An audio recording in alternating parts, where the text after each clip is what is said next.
Now I want to talk about something that I've been meaning to talk about, but we haven't had a chance yet, and that is using track mats and blending modes. So if we select our clip and we go to our parameters, we have our opacity here, and we have our blending mode. And the blending mode, how do you explain this? So you basically tell the computer, the almighty editing software, how to interpret your footage. And the best way to see this is if I go and I drag in a logo, because this is going to make it a lot easier to kind of understand how the track mat is actually working. So actually what I want to do here, this is logo, it is a PNG, so there's no background, but I actually, for this lesson, I wanted to have a background. So I'm going to go create a black video. Now we have our logo with the black background, no black background, and together. So I'm going to nest these two so that they're one clip. And if I go to this blending mode, and let's say I go to screen, what this is going to do is it's going to tell your almighty editing software to only display the lighter parts of the image. And screen and lighten are both very similar in the way that they do the blending mode. Now, if I were to do darken, it does the opposite. It removes the white part of the image and it allows for that part of the image to be transparent. So you can kind of see it's kind of cool. You can get some really cool looks going with that. Now, multiply is very similar to darken, just the way screen is very similar to lighten. Now, the screen, lighten, and darken, multiply, these are going to be your two main ones. The other ones, they kind of get a little funky. The color burn one, I mean, it's like, when are you going to use that? It looks like a 70s, 80s music video. Linear burn, it's kind of, I guess, similar to darken. All of those are really similar, but just the darken one is really the best one, in my opinion. Then we have the color dodge. This one's a little hard to tell with this example, but we'll use a more complex example, but I just want to show the basics first.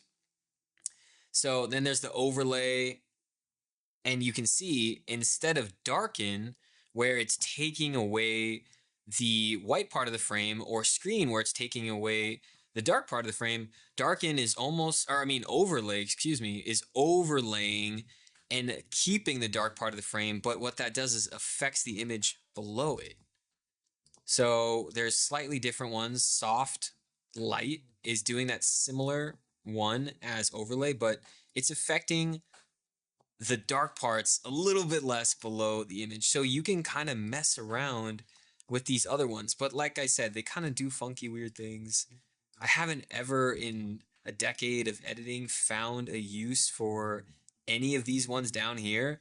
Sometimes overlay is nice. I used it in a recent music video that creates a little bit of a softness to your logo, but that's kind of another thing. What I want to do now that you understand the basics, now what I want to do is remove this logo example, and I want to use this blending mode for our actual clips.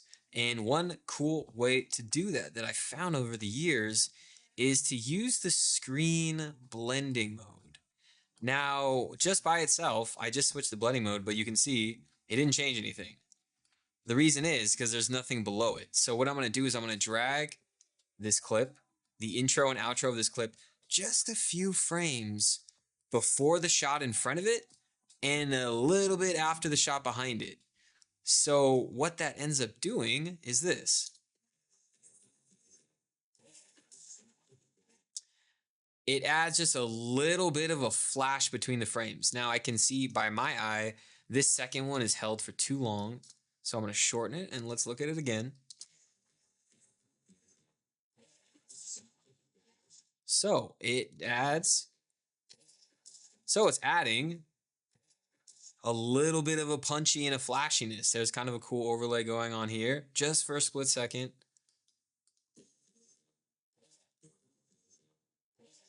And the viewer's not going to really be able to put their finger on what's going on, but it's just going to feel like a cool moment. So let's move forward in our edit and let's see where else could use a similar aesthetic.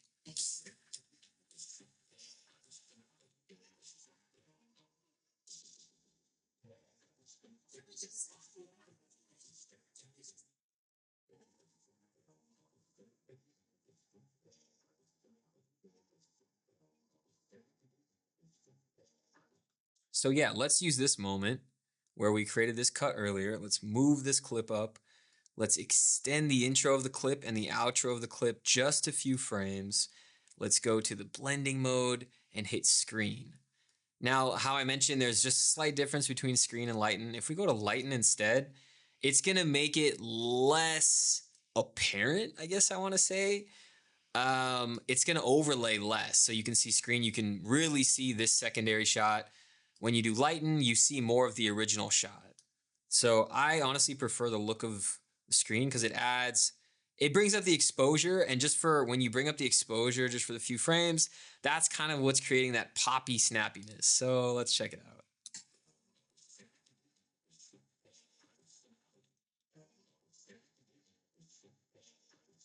Cool. So without,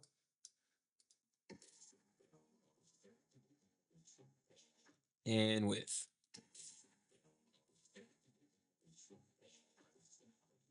And like I mentioned, there's also the darken and multiply.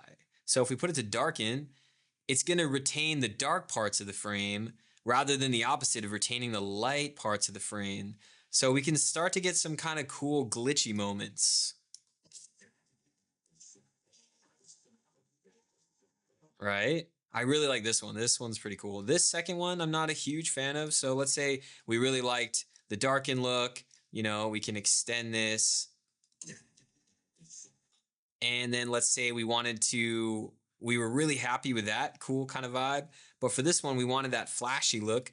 We can extend this and make a cut and put this back to screen so that we're getting, because this looks a lot more aesthetically cool as an overlay. So let's see them both combined. Yes. Okay, cool. So we get that cool clone kind of effect, and then we get this cool kind of extra flash in between frames. Let's find one more area in the video that can use this technique.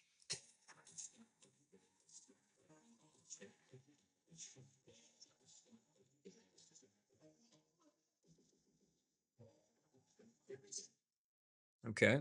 So I love this moment. Let's go ahead and extend this out. And let's try the screen blending mode. Okay, cool. So there's just a little extra boom right there, and then it cuts, and then boom right there, and then it goes. So you can see the layer behind it, right? And then here you can see the layer behind it as well. So you can get really creative. You can do some really cool things. You can really use this to spice up the edit. And I'm really happy that I finally found a moment in this course to talk about the blending modes because it's something I use in the refining process for a project like this to really be a ninja and get in there and create those cool moments.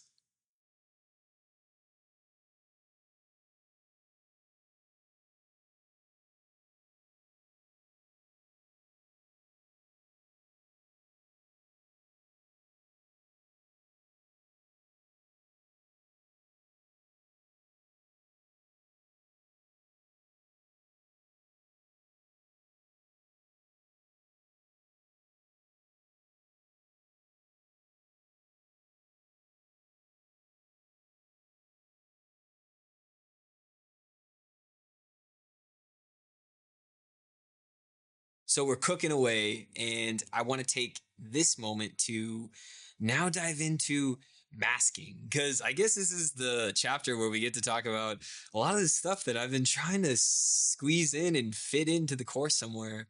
So, masking, this is a really cool technique with a lot of different applications. So, I highlighted 3 points of the edit with this baby blue-ish color where we're going to use masking as a cool kind of overlay transition between shots. So I went ahead and I just kind of did one real quick. So we'll see what that looks like and then we'll break it down and then we'll create it together.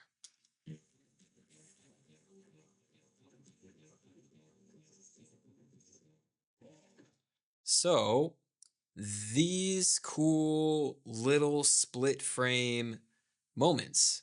So let's look at it again.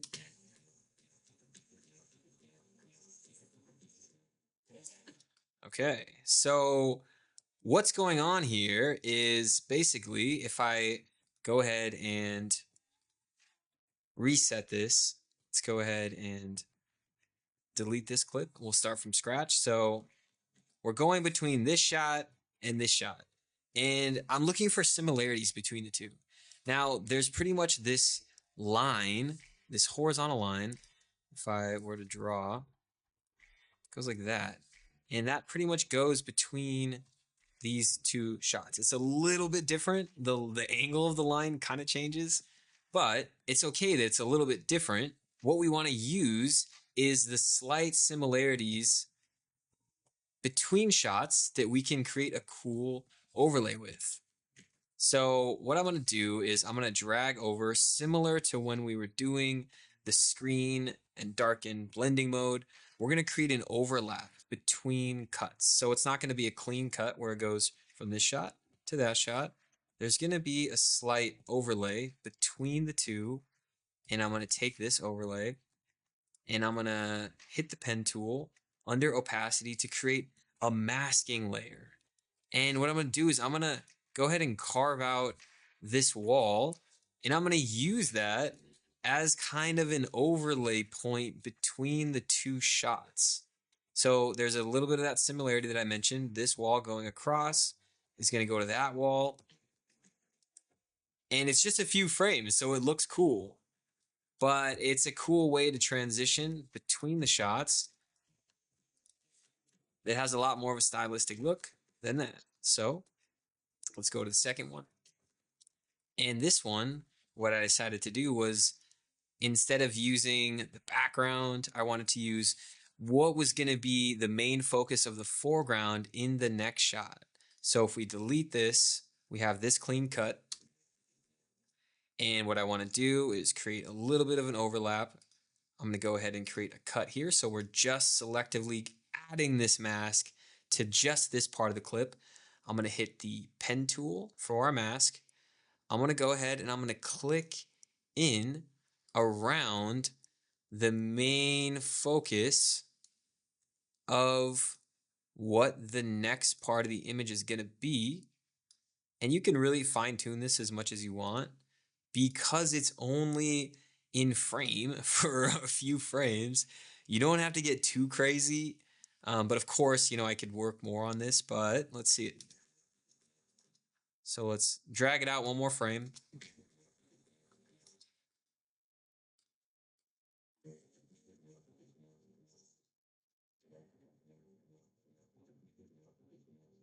Cool. So it has a cool look to it, right? And if I wanted to, because you could see there's a little bit of an issue going on here, I go to the beginning of the clip, hit the mask path stopwatch. This is going to allow for me to keyframe just like what we did previously in the course. And that will allow for me to track with this object to create a cleaner mask, which is going to create just a better looking use of this technique. And we could experiment too with adding a little bit of a feather. You can see what that does. That's with a feather, that's without. So let's see it with, see how it looks. And I like it better without the feather. Okay. Now let's go to later in the edit.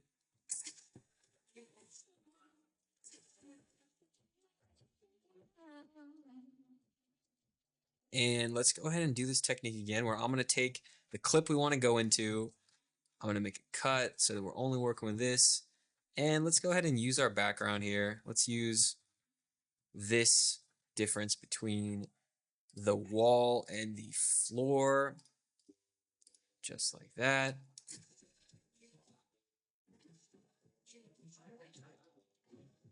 Okay, and let's say I wanted to actually have this part of the frame and lose this part of the frame. I could actually hit the invert and then change, which I actually like that better. For some reason, that one actually flows more with the edit.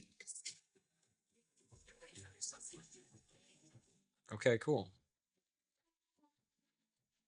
So you can really experiment. Let's say I didn't like that. I could do the opposite where we use this clip and let's say I want to use the big line. And what I'm doing, why I'm choosing to do this line, because this is a big contrasting part of the image. And that's going to allow for me to create a cool shape that's going to overlay in a more clean way rather than just a random shape. You know, I can go and do this and then go there and then go there and have this come down here. And I could overlay that, you know, and that's cool too. But it just looks cleaner overall when there's a little bit more of a purpose and a line that you're using in the actual footage itself makes a more cohesive look. Okay.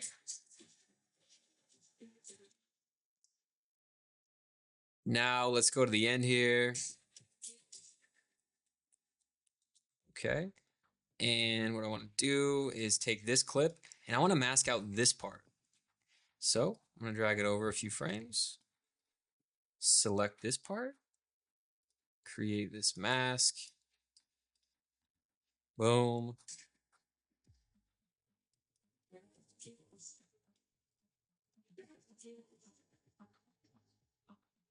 Okay, cool. So that's looking pretty good. Now, if I want to spice up the ending a little bit here, we can also extend out a few frames and maybe follow something like that.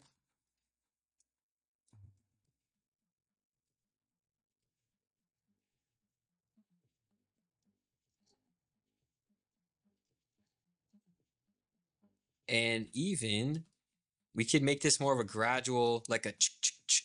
So I'm going to take this and I'm going to go to this mask on this one. I'm going to right click. I'm going to hit copy. Then I'm going to go to the clip in front of it. I'm going to hit paste. I'm going to choose opacity, which is going to grab the mask from this shot and put it on this shot.